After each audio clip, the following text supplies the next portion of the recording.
Hello friends, आज की class में हम जानेंगे कुछ फंडामेंटल प्रॉपर्टीज के बारे में। फंडामेंटल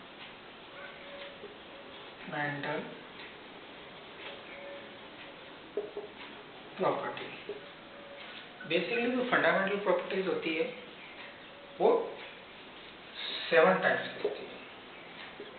7 वन बाय वन हम डिस्कस करेंगे। फर्स्ट होती है लेंथ, सेकंड होती है मास, थर्ड होती है करंट, फोर्थ होती है टेम्परेचर, फिफ्थ होती है ल्यूमिनेंस, इंटेंसिटी, लेंथ हो गया, मास हो गया, करंट हो गया, टेम्परेचर हो गया, देन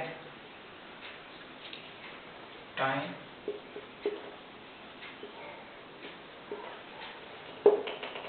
एंड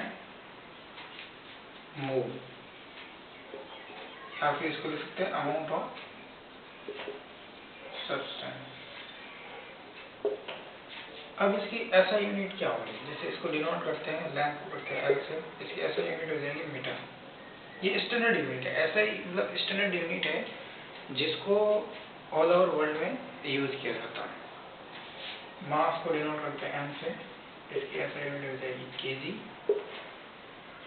करंट आई से डिनोट करते हैं, ऐसा यूनिट हो जाएगी एम्पियर।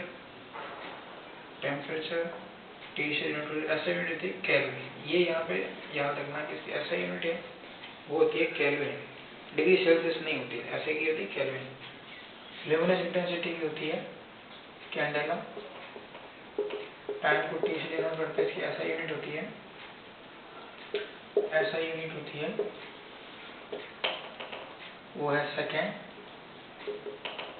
मोल की ऐसा यूनिट होती है, या अमाउंट ऑफ सब्सटेंस की ऐसा यूनिट होती है मोल। इसको आप राइट डाउन कर सकते हैं।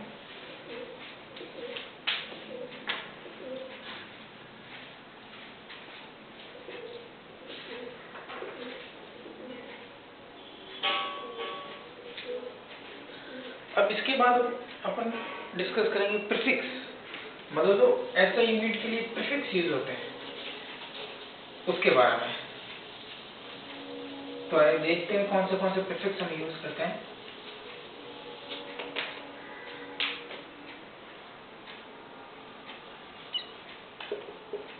वन बाय वन डिस्कस करेंगे। फर्स्ट जैसे मैं लेता हूँ 10 की पावर -24। 10 की पावर -24 को बोलते हैं येक्टो। 10 की पावर -21 को बोलते हैं एटो, सॉरी जेप्टो।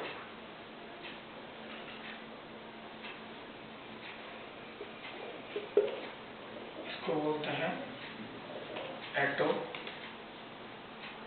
इसके बाद -12 को बोलते हैं पिको। -9 को बोलते हैं नैनो। -6 को बोलते हैं माइक्रो। -6 के बाद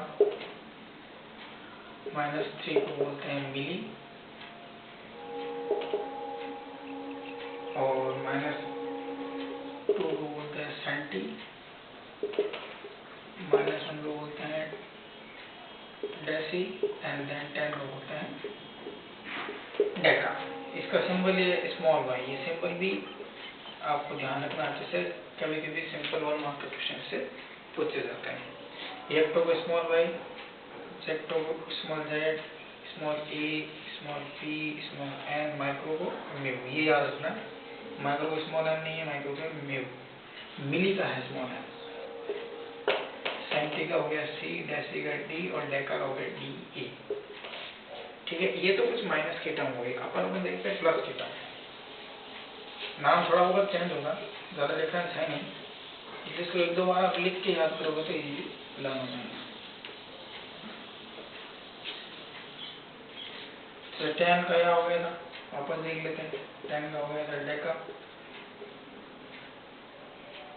और 10 की पावर 2 ये हो गया हेक्टो, 10 की पावर 3 ये हो गया किलो, 10 की पावर 6 मेगा, -6 क्या था माइक्रो, और 6 क्या है मेगा, 10 की पावर 9 गीगा, -9 क्या था, -9 था नैनो, यहाँ क्या है गीगा, 10 की पावर 12, वहाँ -12 क्या था पिको, 12 क्या है टेरा। और इसका सिंबल देखें तो डेका का तो पहले बताया दिया हमने डी, हेक्टो का एच, किलो का के, मेगा का कैपिटल एम, स्मॉल एम किसका था मिली का, गीगा का कैपिटल जी, इसका कैपिटल टी। 12 के बाद आता है 80, -18 में क्या था एटो, तो इसका हो जाएगा एक्टो, सिंबल कैपिटल ई। 21, -21 में क्या था जेक्टो, तो इसका क्या हो जाएगा जेटो, ZTO, और सिंबल हो जाएगा कैपिटल जेड। 24, -24 में क्या था येक्टो, तो इसका क्या हो गया येटो, सी हो जाएगा, और ये कैपिटल वाई। तो ये कुछ सिंपल सी टर्म है जो आपको याद लर्न करनी है, कभी कभी एमसीक्यूज में क्वेश्चन पूछे जा सकते हैं। ये जो प्रीफिक्स है जो आगे हम न्यूमेरिकल सॉल्व करेंगे उसमें भी यूज आएंगे, तो आपको सिंपली इसको लर्न करना है।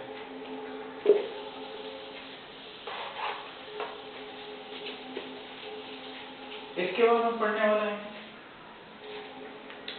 नोटेशंस। नोटेशन से पहले हम देख लेते हैं टेम्परेचर को कैसे मेजर करते हैं। टेम्परेचर को मेजरमेंट किन किन टर्म में हम कर सकते हैं और कैसे उन दोनों को आपस में कन्वर्ट कर सकते हैं। टेम्परेचर को बेसिकली इंडिया के अंदर डिग्री सेल्सियस में या फिर फ़ारेनहाइट में यूज किया जाता है। साइंटिस्ट जो है इसको केल्विन में भी यूज करते हैं। केल्विन को डिग्री केल्विन नहीं कह सकते, खाली केल्विन कहना, यहाँ डिग्री फ़ारेनहाइट और डिग्री सेल्सियस यूज करते हैं। बेसिकली इसको आपस में कन्वर्ट कर सकते हैं। जैसे हम इसकी स्केल देखें अगर, तो उसका सिंपल फॉर्मूला अगर फ़ारेनहाइट है तो फ़ारेनहाइट में ये फ़ारेनहाइट में कैलकुलेट करना है तो माइनस इसकी लोवेस्ट, मतलब ऐसा टेम्परेचर फ़ारेनहाइट में जहाँ पे वाटर का वो क्या हो मेल्टिंग पॉइंट हो।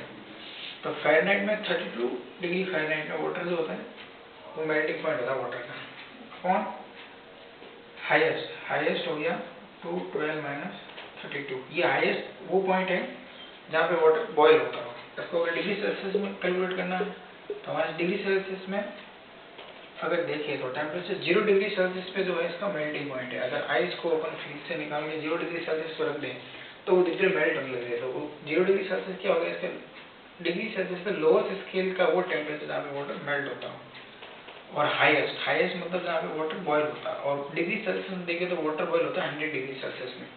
सिमिलरली यहाँ पे 212 फ़ारेनहाइट में वाटर बॉयल होता है और लोएस्ट 0 है। तो इसका सिंपल कैलकुलेट करके फॉर्मूला निकाला तो इसको ऐसे लिख सकते हैं अपन, 180 equals two degree Celsius upon 100, right. 0 से 0 गया, -32, ये 18 ऊपर आ गया डिग्री सेल्सियस ब्रैकेट में, और 18 अपॉन नीचे 10, इसको काटेंगे 2 9 18 तो 10, तो ये सिंपली हो गया 9/5 डिग्री सेल्सियस, एक क्लूज जाएगा 32 प्लस का। ये सिंपली एक फॉर्मूला क्रिएट हो गया अपने पास। अब अगर अपने को कोई भी क्वेश्चन के अंदर डिग्री सेल्सियस में टेम्परेचर दे रखा है और कह दे कि भाई फ़ारेनहाइट में निकालना, जैसे एक क्वेश्चन ले लेते अपने यहाँ से, ये हमारा फॉर्मूला हो गया।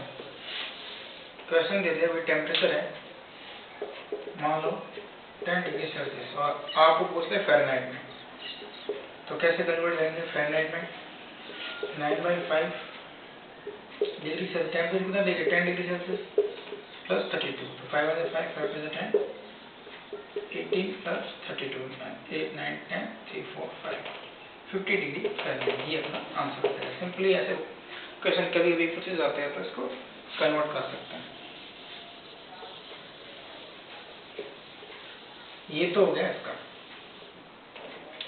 अब अगर केल्विन में कन्वर्ट करना चाहते तो वही फॉर्मूला है सिंपल, केल्विन में करना।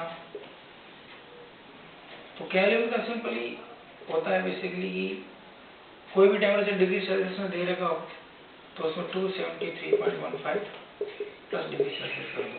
इसका वो सिमिलर मेथड यूज करके अपन ये फॉर्मूला निकालते हैं, लेकिन सीधा ज़्यादा कुछ है नहीं। जैसे मान लो अपने को दे दिया, और ये आप राउंड ऑफ करके भी यूज कर सकते हैं तो इसको सिंपल 273 प्लस डिग्री सेल्सियस भी यूज कर सकते हैं।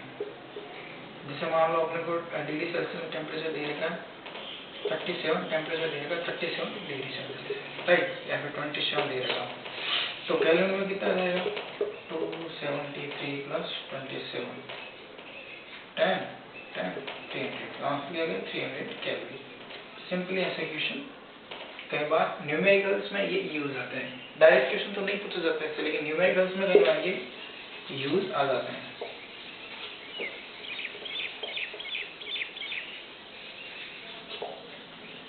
इसके बाद हम यूज करेंगे इसके अंदर साइंटिफिक नोटेशन की बात करें।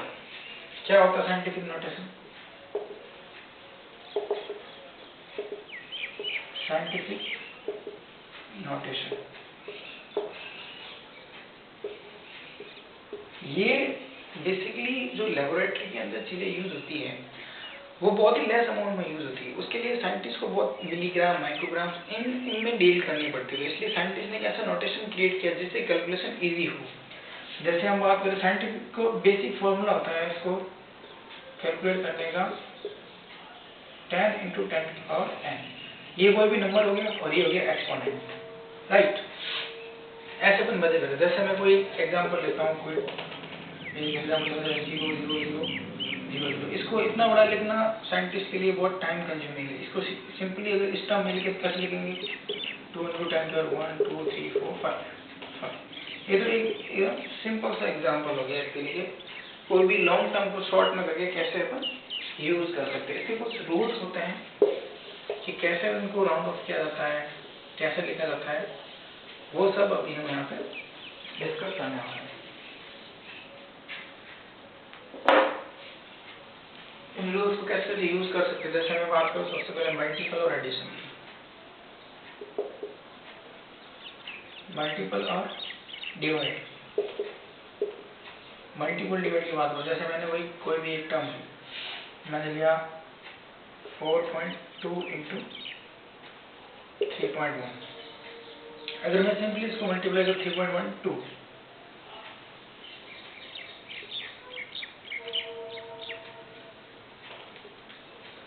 इसको सिंपली मल्टीप्लाई करें तो 3.12 4.2 ले लेते हैं, 2 × 4 2 6 8 4 12 4 10 10 और 11 3 और 1 2 3 1 2 3। तो इतनी बड़ी टर्म है तो इसको अपन राउंड ऑफ करेंगे। राउंड ऑफ का रूल क्या होता है मैं बताऊंगा, लेकिन सिंपली अब यहाँ पे अपने को मल्टीप्लाई में राउंड ऑफ का रूल क्या होता है कि जो जैसे ये दोनों डिजिट देखें इनमें सिग्निफिकेंट फिगर के बारे में देखना है। जैसे और इनमें ये देखना कि सबसे लेस सिग्निफिकेंट फिगर किसमें हो। सिग्निफिकेंट फिगर इसमें हो गया 2। सिग्निफिकेंट फिगर का क्या रोल है, कैसे कैलकुलेट करते हैं अभी मैं बताऊंगा। जैसे 2 है तो अपने को 2 डिजिट तक की बात करनी है, तो इसको एक जैसे ये है 13.1 है ना, तो ये 13.1, लेकिन अपने को 2 सिग्निफिकेंट फिगर लेना है तो एक अपन शिफ्ट करेंगे इसको। ए होगा 13.1 × 10⁻1। सिंपली इसको हम ऐसे कैलकुलेट कर सकते हैं। सेम ये डिवाइड में होता है। सिग्निफिकेंट फिगर क्या है मैं भी आपको बताऊंगा आगे। जैसे डिवाइड मान लो 4.2 × 10⁻4 -4 ले लो, डिवाइड 2.1 × 10⁻3। इसको डिवाइड करेंगे तो क्या आएगा, जैसे ये हो गया इसको सिंपली मैं ऐसे लिख सकता हूँ, राइट। अब जैसे ये ऊपर जाएगा तो ये तो कट जाएगा, ये हो जाएगा 2.1 ऊपर जाएगा प्लस हो जाएगा माइनस में। तो सिंपली ये इस फॉर्म में डिवाइड भी लिखा जा सकता है, ये भी लिखा जा सकता है, ऐसा कुछ ज़्यादा कुछ है नहीं इसके। अब अपन बात करते हैं राउंडिंग ऑफ की। ये सेम चीज़ ऐसी एडिशन में सिंपली कर सकते हैं, लेकिन सबसे पहले अपन देखते हैं राउंड ऑफ क्या होता है और सिग्निफिकेंट फिगर कैसे कैलकुलेट करते हैं। जैसे मान लो कोई भी डिजिट ले लिया, मैंने कह दिया 200.0, राइट। तो 0 after a non zero digit calculate होता है सिग्निफिकेंट फिगर में। जैसे यहाँ पे कितने सिग्निफिकेंट फिगर है 1 2 3 4, ये 0 क्यों कैलकुलेट किया मैंने, क्यों ऐड किया सिग्निफिकेंट फिगर में, क्योंकि 0 नॉन डिजिट 0 के पीछे जितने भी 0 होते हैं वो सब के सब सिग्निफिकेंट फिगर में कैलकुलेट होते हैं। यहाँ पे सिग्निफिकेंट फिगर हो जाएंगे 4। मान लो अब मैंने एक डिजिट ले लिया है 002, अब ये 0 नॉन डिजिट से पहले है तो उसको सिग्निफिकेंट फिगर में कैलकुलेट नहीं करना, तो यहाँ पे कितने होंगे, ओनली 1 सिग्निफिकेंट फिगर होगा। अगर मैं यहाँ पे डिजिट ले लूँ 0.202, तो ये अब यहाँ पे ध्यान रखना कि 0 अगर दो नॉन डिजिट 0 के बीच में है तो उसको सिग्निफिकेंट फिगर में कैलकुलेट करना है, ऐड करना है। तो टोटल सिग्निफिकेंट फिगर कितने हुए यहाँ पे, हो गए 3। और अगर एक एग्जाम्पल और देख लेते हैं 0.0200। अब सेम वही रूल होता है कि 0 अगर नॉन जीरो डिजिट के पीछे है तो सिग्निफिकेंट फिगर में कैलकुलेट होगा। पॉइंट से कोई मतलब नहीं अपने को यहाँ पे। अब यहाँ पे अपन कैलकुलेट करें तो कितना हो जाएगा 1 2 3, ये कितने हो गए 3 सिग्निफिकेंट फिगर हो गए। सिंपली ऐसे आप इसको थोड़ा बहुत रूल्स एनसीईआरटी में अच्छे से लिख के दे रहे हैं, आप एक बार रीड करोगे तो आपको इजीली लर्न हो जाएगा।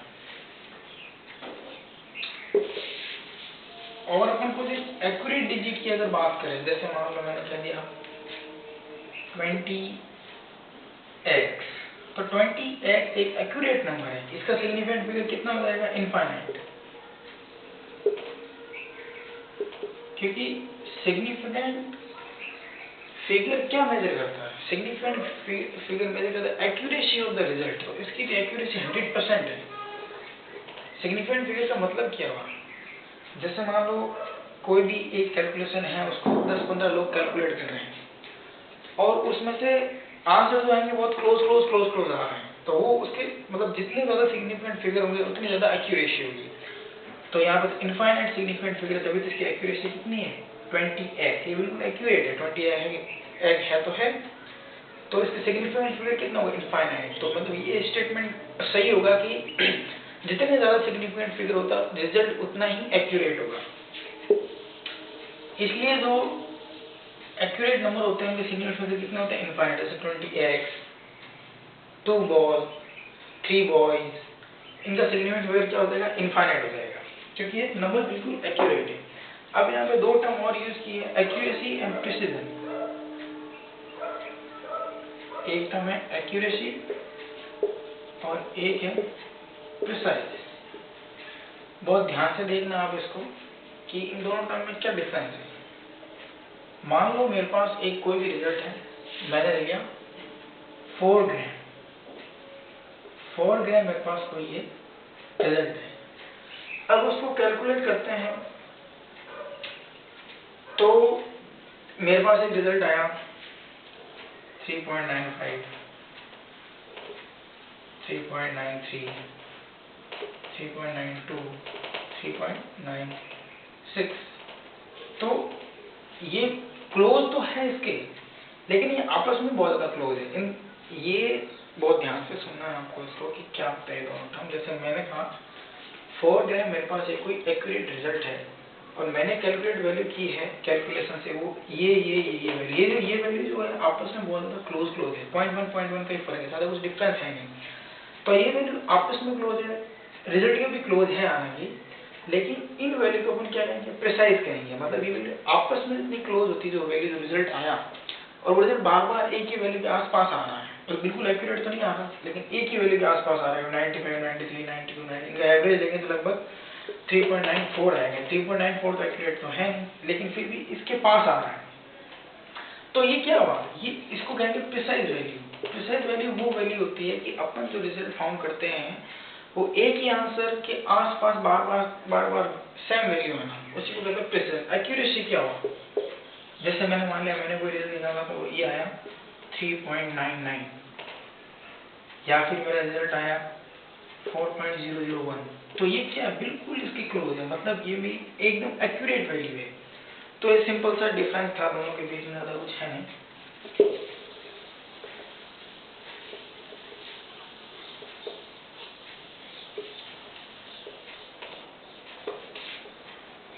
अच्छा, एक चीज और आपको यहाँ पे ध्यान रखनी है, वो है ये कि डिग्री सेल्सियस टेम्परेचर नेगेटिव में हो सकता है। नेगेटिव मेजर करते ही वैसे अपन -1 डिग्री सेल्सियस, -10 डिग्री सेल्सियस ऐसा अपन सुनते, लेकिन क्या सर आपने कभी ऐसा सुना कि -10 केल्विन टेम्परेचर, -20 केल्विन टेम्परेचर, क्योंकि ऐसा कुछ होता ही नहीं है। तो ये एक नोट सिंपल से याद रखना है कि डिग्री सेल्सियस स्केल में टेम्परेचर नेगेटिव हो सकता है, लेकिन केल्विन स्केल में टेम्परेचर कभी भी नेगेटिव नहीं होता है।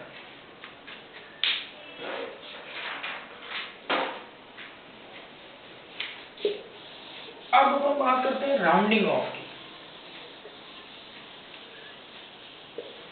राउंडिंग ऑफ क्या होता है, देखते हैं। राउंडिंग ऑफ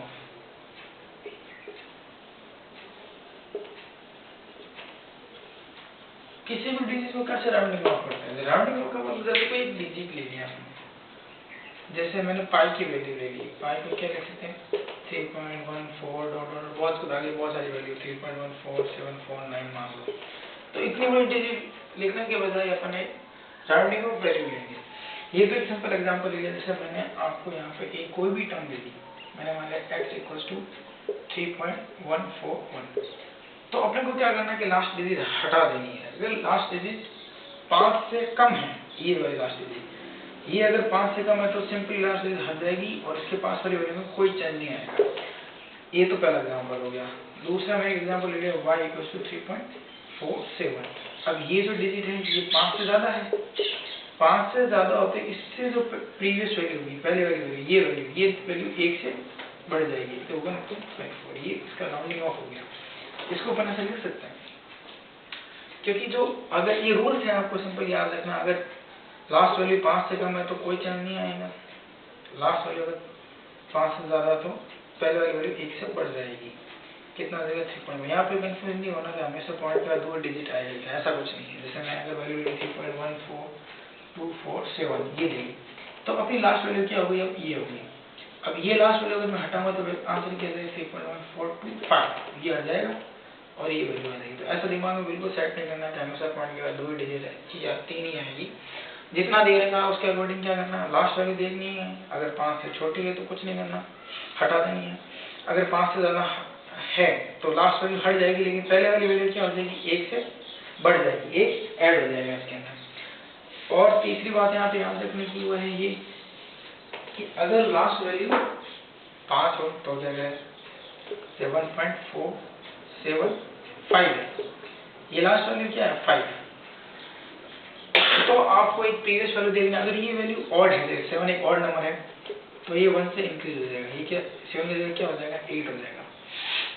मान लो अगर दूसरा एग्जांपल ले लें 1.455, लास्ट वैल्यू क्या है 5 है, 65, लास्ट वैल्यू 5 है, तो इससे पहला वाला नंबर देखना। अगर ये इवन है, ऑड है तो एक बढ़ जाएगा, इवन है तो कुछ नहीं होगा, 1.46 रहेगा एज इट इज, 5 बढ़ जाएगा 1.6 रहेगा। ये वैल्यू, ये रूल कब एप्लीकेबल होगा, जब जो लास्ट डिजिट हो वो 5 हो, तब ये रूल एप्लीकेबल होगा।